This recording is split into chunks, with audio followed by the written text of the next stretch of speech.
So this right here is a 69 Corvette. It's old school, very classic, which makes things a lot easier for us.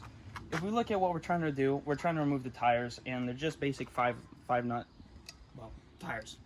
So what you always want to do when you're trying to remove your tire is you want to start with the car on the ground, so you don't touch the jack yet.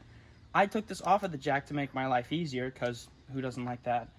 So all you have to know is lefty loosey, righty tighty. When this goes on and you're trying to loosen it, it goes like this. And then when you're trying to tighten it, it goes the opposite. So that's the only thing you have to remember in the start.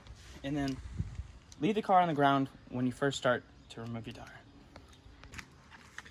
So if you have any type of cover, there was a cover over this to get to your lugs. Yeah. So you want to remove any cover that's on the front of your wheel to get access to the lugs. So like Alex is doing now, you're just gonna, once you get access to them, you're gonna unscrew each of them. Cat again. Now we got Alex getting the jack stand ready and the cat. Yep. So the next step after you get your lug nuts off down here, right? Yeah, 1, 2, whatever. Once you get those off, whatever, then you gotta come over here. Like Alex is doing, you gotta have a jack, and there'll be one in there. Usually there'll be a small one in your car and stuff. Just gotta take out the back of your like the back carpeting of the back of your car. All right, so now got the jack. You gotta find the spot underneath your car where the jack goes. So there's gonna be like a pretty big like metal area that looks solid. You'll be able to find it just by looking at it. So once you look at your car, don't put it underneath anything that looks like it's not meant for it. Anything that doesn't look like very strong structurally. But in this case, there's obviously a very like clear metal circle, you know, where you can do like a jack point. One of the good things on the old Corvettes is that there's the subframe. It's just 2 long metal bars on each side. So those are just the easiest points where you can just jack it up. Yep. Okay, so now we're just gonna start jacking up the car. So once it's under the subframe, you can see that the entire Gotta get the pump in motion. Nice car. But make sure you follow the directions on your jack to make sure you have the right. And as you can see, there's plenty of ground clearance. So, and because we loosened the bolts earlier, we don't have to do anything else that's super special. So we just loosen it and the tire comes right off. Beautiful shit.